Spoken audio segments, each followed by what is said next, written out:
Yeah, so hi guys, welcome and welcome back to my YouTube channel. I know I have been missing in action for a moment, but 2026 we definitely plan to do better. So if you're new here, kindly remember to subscribe. If you are a returning subscriber, let's enjoy the journey of 2026 together. So lately I've been thinking about the power of adapting. You see, adapting to different situations that you cannot control or you can control to some extent. And we live in a world that is moving really fast. This basically means the art of adapting to situations, to different seasons, different eras is very important. So let's look back and maybe compare what was happening in the past and the adapting that people had to do and what is going on today. Like today, one of the biggest challenges that we have in is unemployment. You find that people are really going to school, working so hard, getting good grades,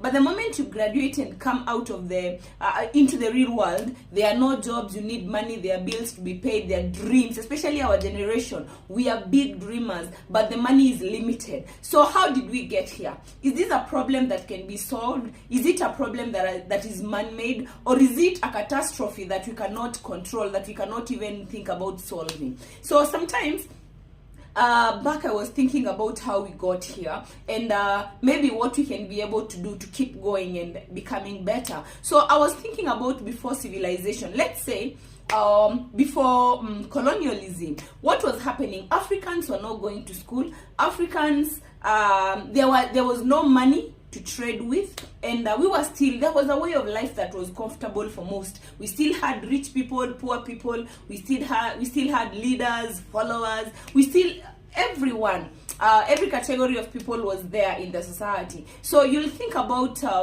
what Africans were doing, what skills they had, and you'll realize that most of them were herdsmen. Others were making stuff with their hands, maybe like pots, carvings and stuff like that. And I want to believe that there were people that were so good in some crafts while others were good in others, and there were farmers as well. And that is why barter trade was very common. Barter trade was actually the only way we could trade stuff, whereby one community that is good at a particular skill, a particular area, trades what they have or what they produce with another community that is that has something different. And when colonialism happened, when we were colonized, and there was a lot that was happening, then industries are created, schools are here, hospitals. Africans didn't have the skills to take up the opportunities, and we could not keep importing labor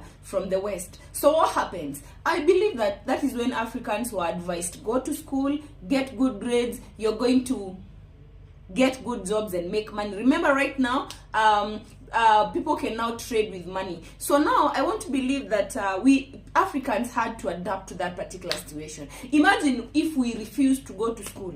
Imagine if we refused to learn how to read and write. Imagine if our ancestors decided that this is the only way we know, this is how we do our stuff, everything else is irrelevant. Imagine if we didn't embrace the fact that modern medical practices and still decided to continue with our traditional methods. What could have happened today?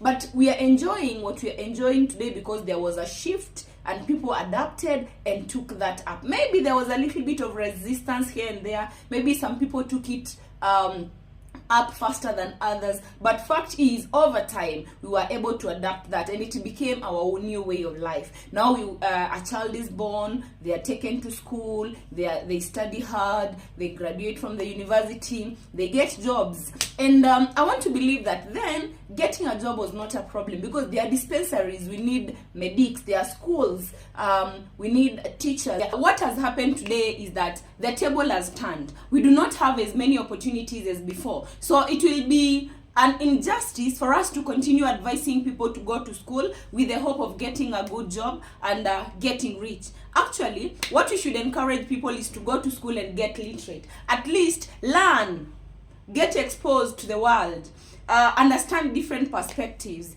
Education is very important, but it is not the only thing that should that will guarantee success, or that you should be focusing on. There are talents, there are business skills, there are so many things that you can be able to learn and nurture for you to stand a chance at being successful. So right now, you will realize that every single year, the universities and colleges are releasing thousands upon thousands, if anything, hundreds of thousands of graduates. Where are these people going? The job market is already saturated. Where are they getting jobs? How are they going to feed? And it is a fact that most of them are holding on to those certificates dearly until the world teaches them a lesson. Of course, there are the few ones that will get a job. Like personally, I graduated with honors. I got a job almost immediately after graduating from the university. I was among the lucky few.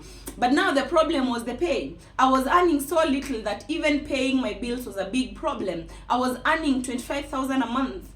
That was my gross pay. My net was much less. So after paying like a small bed sitter rent, buying a few foodstuffs in the house, keeping aside fare to go to work every day, I was already broke. I am telling you for a fact, I used to survive on debt. By the 15th of the month, I'm already taking soft loans to survive to the end of the month. And I was questioning my sanity. I was asking myself, for how long? Until I started doing business, until I started doing other things. But that is not what we are discussing today. So if this is the situation right now, we need to sit and think, has there been another shift that we missed? And the fact is, in as much as there are so many challenges right now in getting a job, there are also so many opportunities to make money. Before, there was no internet and technology. That is a thing that you can be able to take advantage today. There was no AI. So we have so many opportunities that we can deplete. We have so many opportunities than we need. But unfortunately, it is so hard for most people to identify them and see them. I have seen people making money on social media with simple creative ways. I've seen content creators monetizing their content. I've seen people creating a digital space that they market other people's businesses and make money. You only need to identify a gap in the market and fill it. And the internet technology is giving you an opportunity to be able to do that. So what am I saying? We need to adapt to what is happening right now. We need to understand that there will always be no jobs for everybody. If anything, the few people that manage to get jobs, the msharas are very tiny. You cannot, of course, I don't want to dispute the fact that there are some good jobs, executive jobs, but how many of us can get them? Think about experience, think about connections. How many of us can get them? Majority will only get the average jobs that pay you 20, 30, 40K per month. With inflation, with the cost of living that is currently there, the high cost of living, how are we going to manage? How do we build dreams? How do we save money? How do we invest? And how do we get to change this situation? Because I think about a situation whereby generation after generation families have been in poverty. Generation after generation families have been suffering. And every adult tends to delegate the responsibility of breaking that chain of poverty to their child, to their son, to their daughter. Wacha nizae mtoto akuja anisaidie. So if every generation keeps on doing that, who will break that? And to break that, what kind of a mindset do you need? What kind of a skill do you need? What kind of attitude do you need? You need to be very, very open-minded to be able to learn what is happening today. I've seen people making money. I've seen people going broke. And I'm telling you, having money is better. Whether you're sick, healthy, it doesn't matter. Having money makes things a little bit much better. So this is what I'm saying. Let's learn to adapt to change. Even in life, there are times you find that situations change. Adapt. The ability to adapt very fast and find ways to stabilize is very, very, it is a skill that everybody needs. If you don't do that, you perish. If you don't do that, you're passed by time. And that is why today I'm here to tell people that we must change. We must adapt to change. Change is the only constant thing. Everything keeps on changing. Everything keeps on changing. You cannot remain the same. You cannot. And the moment you decide to stagnate, you start decaying. You start getting worse. So adapt. Change with times. And you will be, or you'll have yourself to thank. So once again, my name is Coach Mwende. We are going to have these and much more discussions as the year unfolds. And for this, I hope you're going to drop your comments down below. Let me know what you think about this discussion. Let me know what you think about what I've shared. These are my personal opinions. These are this is what I feel. These are my thoughts. So you can also share your own via the comment section, and I hope we can be able to help each other learn, adapt, and be better. The goal is to be better. The goal is to get better. The goal is to improve in life. So thank you so much. I love you all, and may God bless you.